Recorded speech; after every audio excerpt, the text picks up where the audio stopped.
안녕하세요. 오늘은 그래머 코드 1의 11번째 시간으로 투부정사의 부사적 용법에 대해서 알아보도록 할게요. 우리는 지난 10강에서 투부정사의 명사적 용법에 대해서 배웠는데요. 투부정사란 투 플러스 동사 원형이다. 꼭 기억해둬야겠고요.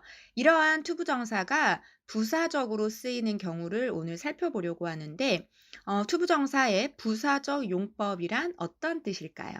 바로 to 플러스 동사 원형이 문장에서 동사, 형용사, 부사, 그리고 문장 전체를 꾸미는 역할을 가리키는 건데요.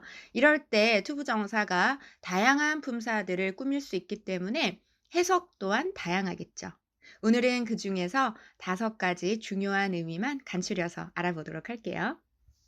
11강에서 다루어야 되는 5가지 핵심 문법 포인트 살펴볼게요.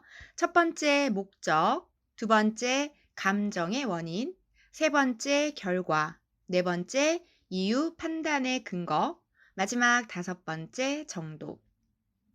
11강 첫 번째 문법 포인트는 투부정사의 부사적 용법 가운데 목적이 되는데요. 해석은 뭐뭐 하기 위해 라고 하고요. 이러한 목적을 좀 더 명확하게 나타내 주고자 할 때 우리는 in order to 동사 원형이나 so as to 동사 원형으로도 바꿔 쓸 수가 있어요. 이를 적용해서 예문을 한번 만들어 볼 텐데요. 그는 영국에 갔다. 자, 어떻게 시작할까요? 네, he went to England. 영국에 간 목적이 여러 가지가 있겠지만 그 중에서 영어를 공부하기 위해라고 만들고 싶다면 뒤에 to study English. 네, 이렇게 붙여주면 되는데요. 이때 to study가 바로 동사 went를 꾸며주기 때문에 부사적으로 쓰였고요. 그리고 공부하기 위해라고 해서 목적으로 분류가 될 수 있는 거죠. 이번에는 이 문장을 in order to와 so as to로도 한번 바꿔볼게요. 처음 도입부 동일하게 진행합니다. He went to England. 자, 그 다음에 to study 대신에 in order to study나 so as to study를 쓰고 뒤에 English를 붙여주면 되겠네요. 자, 그 다음 두 번째 11강의 문법 포인트 부사적 용법 가운데 감정의 원인이 되는데요. 우리가 실생활에서 또는 교과서에서 nice to meet you 라는 표현을 한 번쯤은 들어봤을 텐데요. 이 짤막한 대화체 안에 바로 투부정사의 감정의 원인이라는 문법 포인트가 들어있어요. 해석을 해보면 너를 만나서 반가워. 즉 너를 만난 것이 내가 반가워하는 감정의 원인이 되는 것이죠. 해석은 뭐뭐 해서 뭐뭐 하게 돼요. 이렇게 하고요. 대체적으로 앞에 감정을 나타내는 형용사 예를 들면 sad, sorry, disappointed, nice, glad, happy. 네, 이러한 형용사들이 나오고요. 뒤에 투부정사가 붙어서 앞에 있는 형용사를 꾸며주는 형태가 되는 거죠. 자, 예문 2가지를 통해서 감정의 원인이 어떻게 쓰이는지 알아볼게요. 그는 너를 다시 만나서 매우 기뻐했어. 자, he was very glad. 문장 이렇게 시작을 하고요.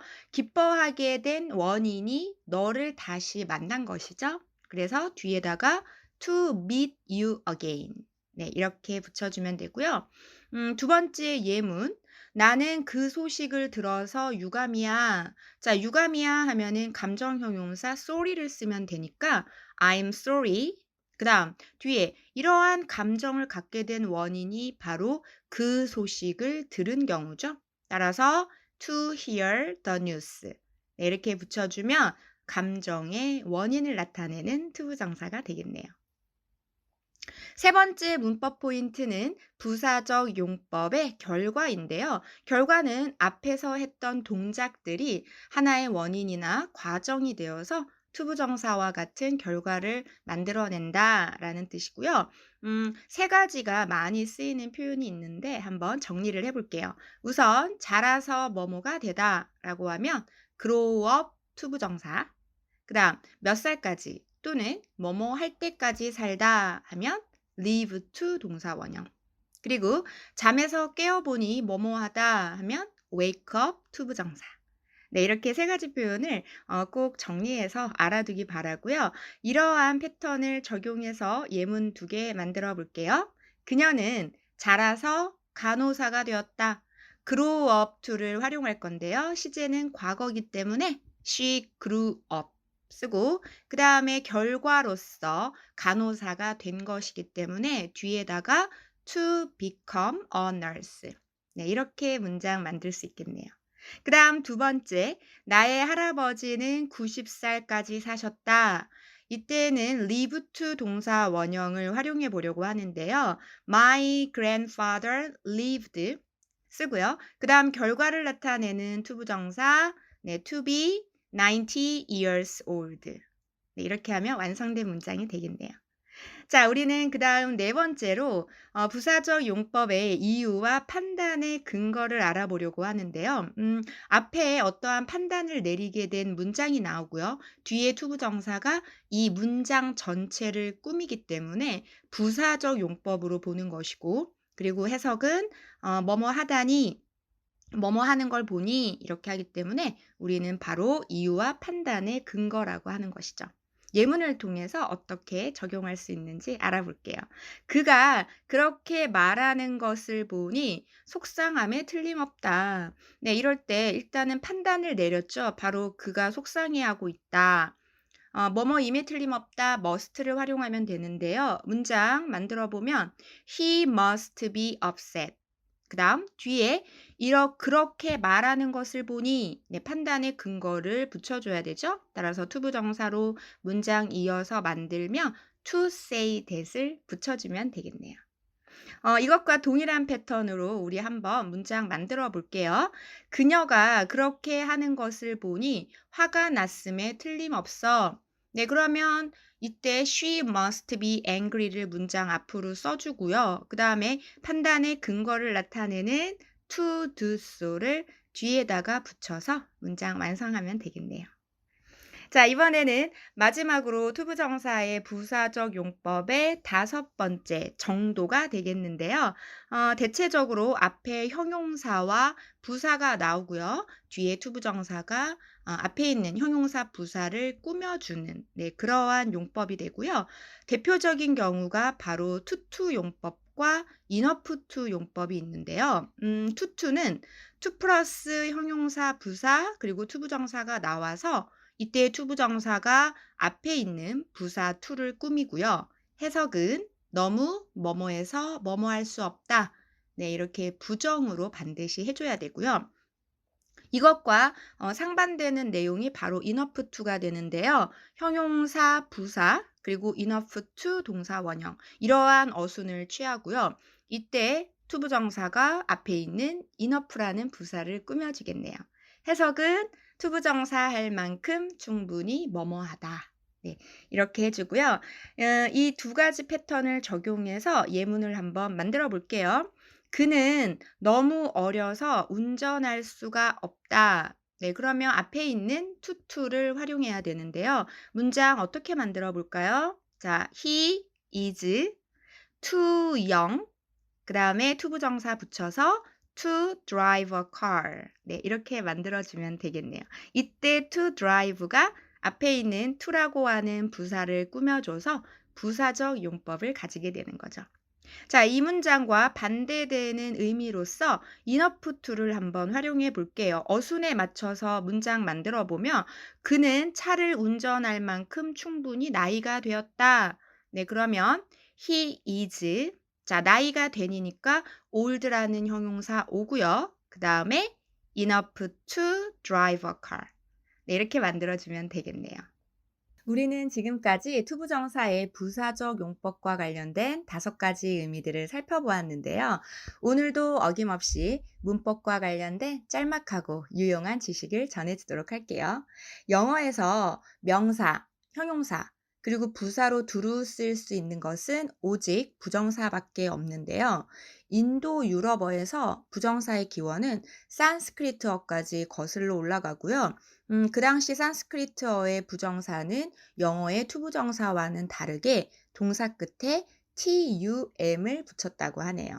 하지만 오늘날 영어가 갖고 있는 투부정사의 용법과 동일하게 뭐뭐 하는 것의 명사형, 뭐뭐 할 수 있는의 형용사형, 그리고 뭐뭐 하기 위해의 부사형의 뜻을 나타냈다고 하고요. 또한 고대 그리스어 역시 부정사가 있었는데요. 산스크리트어와 마찬가지로 명사적, 형용사적, 그리고 부사적 용법으로 나뉘어서 사용했다고 하네요. 자, 그만큼 투부정사는 영문법뿐만 아니라 언어학적으로 역사가 굉장히 오래된 문법이다라는 것을 우리는 알 수 있겠죠. 다시 본론으로 돌아와서 우리는 부사적 용법과 관련된 6가지 예문을 영어로 만들어 볼게요. 첫 번째는 목적을 활용한 예문이 되는데요. 뭐뭐 하기 위해라는 의미를 가지고 있었고, 네, 투부정사가 뒤에서 동사를 수식하는 형태였죠. 그는 시험에 합격하기 위해 열심히 공부했다. 자, 그럼 문장 도입부 어떻게 시작할까요? 네, he studied hard. 그 다음 투부정사의 목적을 붙여주면 되니까 시험에 합격하다에 해당하는 네, to pass the exam. 네, 이렇게 하면 완성된 문장이 되겠네요. 이때 우리는 to 부정사를 in order to나 so as to로도 바꿀 수 있다라는 것을 배웠으니까 문장을 한번 전환을 해보면 he studied hard in order to pass 또는 so as to pass the exam. 네, 이렇게도 만들어 볼 수가 있겠네요. 그 다음 두 번째는 감정의 원인을 나타내는 용법이었는데요. 앞에 형용사가 나오고 뒤에 투부정사가 붙어서 뭐뭐 해서 뭐뭐 하게 돼요. 이런 의미를 가지고요. 나는 내 친구에게 작별 인사를 하게 되어 슬퍼. 그러면 우선 감정을 나타내는 나는 슬퍼가 들어가야 되니까 I am sad. 그 다음 감정의 원인이 뭐였죠? 바로 친구에게 작별 인사를 하게 돼요. 그래서 to say goodbye to my friend. 네, 이렇게 하면 완성된 문장이 되겠네요. 다음 세 번째는 결과였는데요. 우리가 아까 본문에서는 활용해 보지 못했던 바로 잠에서 깨니 뭐뭐하다라는 wake up 투부정사를 가지고 문장 한번 만들어 볼게요. 그녀는 잠에서 깨어보니 혼자인 것을 알게 되었다. 자, wake의 과거를 쓰면 she woke up으로 문장 시작하고요. 그 다음 결과를 나타내는 의미 그녀가 혼자인 것을 알다. 네, 그래서 to find herself alone. 네, 이렇게 문장 뒤에 붙여주면 되겠네요. 그 다음 네 번째는 정도를 나타내는 용법이 되는데요. 앞에 형용사 부사 오고 뒤에 투부정사가 꾸며졌죠. 그래서 이 책은 이해하기에 쉽다. 네, this book is easy to understand. 네, 이렇게 만들면 되겠네요. 그 다음 다섯 번째는 우리가 투투 용법이라고 하는 것인데요. 즉, to 다음에 형용사 부사, 그리고 to 플러스 동사 원형이 나와서 너무 뭐뭐해서 뭐뭐 할 수 없다. 이런 의미가 되었죠. 예문 만들어 보면 너는 키가 너무 작아서 그 선반에 닿을 수가 없다. 자, 그러면 키가 작은 할 때 short라는 형용사를 쓰면 되니까 you are too short to reach the shelf. 네, 이렇게 만들어 볼 수 있고요. 그 다음 마지막 여섯 번째는 enough to를 활용한 예문이 되는데요. 자, 어수는 형용사, 부사가 먼저 나오고 그 다음에 enough 투부정사가 붙어서 뭐뭐 하기에 충분히 뭐뭐하다. 네, 이런 의미가 되었죠. 그는 그 선반에 손이 닿을 만큼 충분히 키가 크다. 네, 완성된 문장은 He is tall enough to reach the shelf. 이렇게 되겠네요. 우리는 지금 배운 6개 문장을 영어로만 프랙티스 해볼게요. 1번 He studied hard to pass the exam. 2번 I am sad to say goodbye to my friend. 3번 She woke up to find herself alone. 4번 This book is very easy to understand. 5번 You are too short to reach the shelf. 6번 He is tall enough to reach the shelf. 우리는 지금까지 11강에서 투부정사의 부사적 용법이라는 주제로 수업을 진행을 했는데요. 오늘의 바로 핵심 문법 포인트 5가지 다시 한번 복습해 보도록 할게요. 우선 목적에 해당하는데요. 뭐뭐 하기 위해라는 의미를 가지고 있었고요.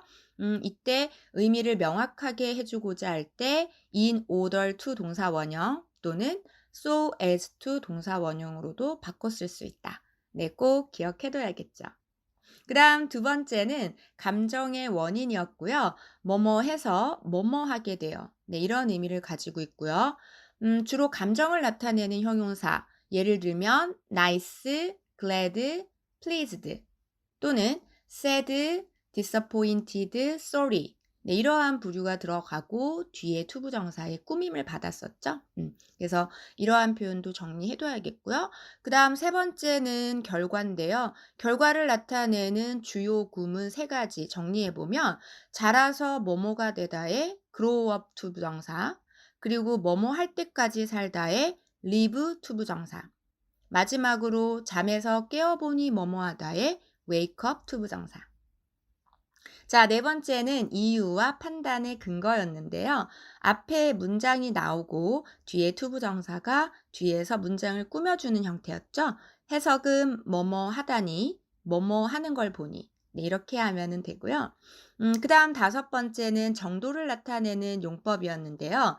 to 다음에 형용사 부사, 그리고 투부정사가 나와서 너무 뭐뭐해서 뭐뭐 할 수 없다. 이러한 부정의 의미를 가지고 있었고요. 그 다음 투투와 상반되는 개념으로서 뭐뭐하기에 충분히 뭐뭐하다. 즉 형용사, 부사, 그리고 enough, 투부정사.